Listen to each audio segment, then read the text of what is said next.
రెక్కలున్నాయి కానీ పక్షి కాదు, వేలాడుతుంది కానీ గబ్బిలం కాదు, ఇంకేంటది? ఫ్యాన్. పిక్చర్ల గురించి వెంటనే కానీ లైవ్ లో ఇదే చూడటం కాదు, థింక్ చేయండి. గాలిపటం. తీస్తా, నాలో ఉన్న క్రియేటివిటీ మొత్తం బయటికి తీస్తా. ఏరోప్లేన్.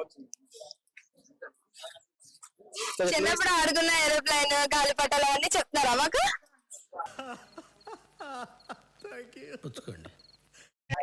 రెక్కలు ఉంటాయి కానీ గాలిపట రెక్కలుంటా మీకు? రెక్కలు అంటే మనం ఎగరేస్తే ఎగురుతుంది కదా. మనం ఎగరేస్తే ఎగిరితే అది రెక్కలుంటాయి అన్నమాట దానికి. మనం ఏం ఎగరేస్తే దానికి రెక్కలుంటాయంట, అంతేనా? ఏం యాక్షన్ తీసుకోమంటావు? వాడు చెప్పేది ఏమిటో అర్థమైతే యాక్షనో యాక్షనో ఏదో ఒకటి తీసుకోవచ్చు. కొంచెం క్లూ ఇస్తారా? క్లూ. ఇంట్లో ఉంటే ఇంట్లో ఉంటుంది. ఇంట్లో ఉంటుందంటే ఫ్యాన్ మేబీ. అదే కరెక్ట్ ఆన్సర్.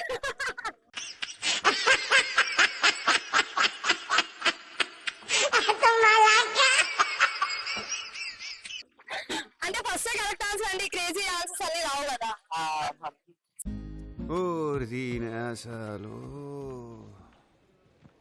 సరే, అమ్మాయిలు అనగానే మీకు ఏం గుర్తొస్తుంది? అమ్మాయిల మీద పాజిటివ్ నెగిటివ్? First positive.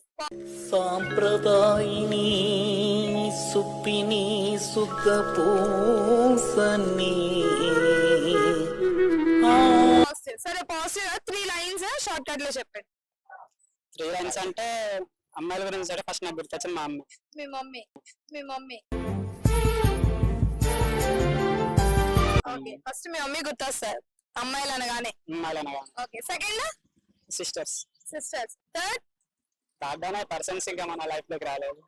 मस्त शेड्स ఉన్నారా నీలా? అబ్బో కమలాసన్. సరే, ఒక పాజిటివ్ గా చెప్పండి, ఒక పాజిటివ్ వైబ్ చెప్పండి. అమ్మ గురించి చెప్పనా? అంటే మమ్మీ గురించా? ఓకే, అమ్మ గురించి అంటే అలాంటివి చెప్పండి. అమ్మ ప్రేమ ముందు ఎవరి ప్రేమ అంత పనికిరాదు.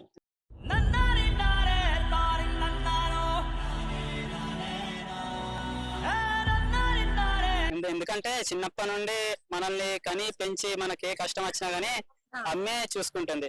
మనకి ఏ చిన్న దెబ్బ తాకినా గానీ అమ్మ చాలా బాధపడుతుంది. నా లైఫ్ లో ఒక చిన్న ఇన్సిడెంట్ జరిగింది. నేను అనుకోకుండా నా కాలుకి దెబ్బ తాకింది. దెబ్బ తాకినలే నాకు అప్పుడు ఏడుపు రాలేదు, కానీ మా అమ్మ ఇచ్చింది బాగా. అది చూసి అమ్మ ప్రేమ. అమ్మ ప్రేమ